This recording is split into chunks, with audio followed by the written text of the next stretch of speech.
बस कुछ घंटे और प्रियंका गांधी वाड्रा की चुनावी राजनीति में एंट्री हो जाएगी। जी हां, बस कुछ घंटे का वक्त रह गया है जब प्रियंका गांधी नॉमिनेशन फाइल करने वाली हैं। केरल के वायनाड से वो कांग्रेस की कैंडिडेट हैं। लोकसभा उपचुनाव होना है वायनाड की सीट पर। राहुल गांधी यहां से सांसद चुने गए थे 2024 के अभी के लोकसभा चुनाव के दौरान। उन्होंने रायबरेली के लिए वायनाड की सीट छोड़ी, जिसके बाद अब उस सीट पर दोबारा चुनाव हो रहा है, यानी कि उपचुनाव हो रहा है और प्रियंका गांधी वहां से कांग्रेस की कैंडिडेट हैं और प्रियंका गांधी नॉमिनेशन फाइल करने वाली हैं। उस वक्त उनके साथ राहुल गांधी होंगे, कांग्रेस के कई सीनियर नेता मौजूद होंगे।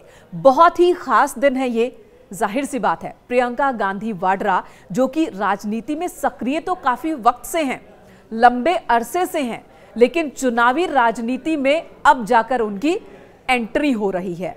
और इस खास मौके पर चलिए जान लेते हैं कि प्रियंका गांधी वाड्रा का सियासी करियर अभी तक का कैसा कैसा रहा है और कब कब वो पल आए जब कांग्रेस के लोग ये कह रहे थे कि प्रियंका गांधी को आगे आना चाहिए, उन्हें कमान संभालनी चाहिए। प्रियंका गांधी में वो ताकत है, वो शक्ति है, वो करिश्मा है जो इंदिरा गांधी में हुआ करता था और अगर प्रियंका गांधी कांग्रेस की कमान संभाल ले तो कांग्रेस के वारे न्यारे हो जाएंगे। ऐसी चर्चा कई बार होती रही है।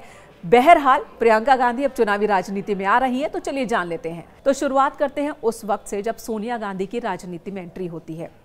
दरअसल सोनिया गांधी पहले राजनीति में आना नहीं चाहती थी। जब राजीव गांधी की हत्या हुई, पूरा परिवार आहत था। सोनिया गांधी से जब ये कहा गया कि आप कांग्रेस की कमान संभालें, तब सोनिया गांधी ने यह कह दिया था कि उन्हें भारत की राजनीति में नहीं आना। वो नौकरी कर लेंगी, अपने परिवार को, अपने बच्चों को किसी तरह से पाल लेंगी, वो अपने परिवार के साथ खुश हैं, लेकिन वो राजनीति में नहीं आना चाहती।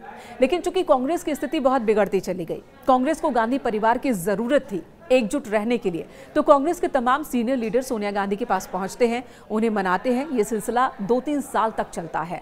तब जाकर सोनिया गांधी मानती हैं कि ठीक है, वो कांग्रेस में शामिल होंगी, वो राजनीति में आएंगी। 1998 का वो मौका था जब सोनिया गांधी पार्टी की कमान संभालती हैं और उस वक्त भी ये चर्चा हो रही थी कि भले ही सोनिया गांधी न आए, लेकिन प्रियंका गांधी को आगे कर दिया जाए, प्रियंका गांधी को सक्रिय भूमिका निभाने दिया जाए पार्टी के अंदर, तो पार्टी की स्थिति मजबूत हो जाएगी।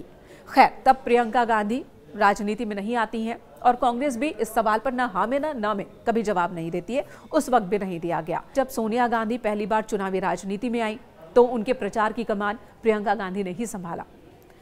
भाई ने जब 2004 में एंट्री की चुनावी राजनीति में, उस वक्त भी चर्चा हुई थी कि प्रियंका गांधी को राहुल गांधी से पहले राजनीति में आने दिया जाए। ये कहा जा रहा था कि प्रियंका गांधी की राजनीति को लेकर समझ कहीं ज्यादा है, वो कहीं ज्यादा परिपक्व नेता हैं और वो अगर पहले आती हैं पार्टी के अंदर तो पार्टी को इसका फायदा होगा। लेकिन ऐसा तब भी नहीं हुआ। राहुल गांधी सबसे पहले 2004 में आते हैं और प्रियंका गांधी को लेकर जो उनके समर्थकों का इंतजार था, वो इंतजार बना ही रह जाता है। प्रियंका नजर जरूर आती हैं, रायबरेली हो या अमेठी हो। जब जब राहुल या फिर सोनिया गांधी चुनाव मैदान में उतरे, प्रचार की कमान प्रियंका गांधी ने ही हर बार संभाली। यहां तक कि रायबरेली और अमेठी की जनता प्रियंका गांधी से कहीं ज्यादा खुद को कनेक्ट करती हैं सोनिया गांधी या राहुल गांधी के मुकाबले। 2024 में भी आपने देखा कि जब राहुल गांधी वायनाड और रायबरेली दोनों ही जगहों से चुनावी मैदान में थे, तो उस वक्त वायनाड की कमान अगर राहुल गांधी ने संभाल रखी थी तो प्रियंका के जिम्मे रायबरेली की कमान थी और रायबरेली साथ ही साथ अमेठी को भी साधने का काम प्रियंका गांधी ने ही किया। और यही वजह है कि अमेठी, जहां से कांग्रेस का पत्ता साफ हो गया था पिछले लोकसभा चुनाव के दौरान, उस जगह को, उस सीट को प्रियंका गांधी वापस कांग्रेस की झोली में ले आती हैं और वहां से कांग्रेस के प्रत्याशी की जीत हो जाती है। रायबरेली राहुल गांधी जीत लेते हैं। इसके अलावा भी प्रियंका गांधी को कई अहम जिम्मेदारियां पार्टी के अंदर दी गई। उन्हें महासचिव भी बनाया गया था 2019 के लोकसभा चुनाव से ठीक पहले। लेकिन लोकसभा चुनाव में जो हार मिली, तो उसकी वजह से कह सकते हैं कि एक सेटबैक लगा था। वरना प्रियंका के जो समर्थक है वो कह रहे हैं कि 2022 में जब यूपी में विधानसभा चुनाव हुआ, उस वक्त प्रियंका को और ज्यादा अहम जिम्मेदारी मिलती सक्रिय राजनीति में आने की। लेकिन 2019 के रिजल्ट की वजह से प्रियंका गांधी को थोड़ा और इंतजार करना पड़ा चुनावी राजनीति में आने के लिए। हाँ, 2022 के विधानसभा चुनाव के दौरान, फिर 2024 के लोकसभा चुनाव के दौरान प्रियंका गांधी को अहम भूमिकाएं मिलती रही। प्रियंका वहां खुद को साबित करती रही, चाहे वो कर्नाटक का विधानसभा चुनाव हो, हिमाचल का विधानसभा चुनाव हो, हर जगह प्रियंका की रणनीति का फायदा कांग्रेस को मिला है।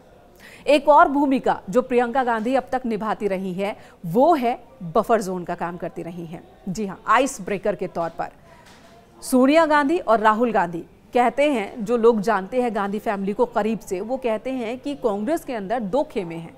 एक खेमा जो राहुल गांधी को अपना नेता मानता है और एक खेमा अब भी है जो सोनिया गांधी को अपना नेता मानता है। और कई बार इन दोनों ही खेमों के बीच ठन जाती है कई अलग अलग मुद्दों पर अलग अलग राज्यों में। और ऐसे वक्त में प्रियंका गांधी ही आइस ब्रेकर का काम करती हैं। चाहे राहुल गांधी को मनाना हो या सोनिया गांधी को मनाना हो, वहां पर प्रियंका गांधी की भूमिका अहम हो जाती है।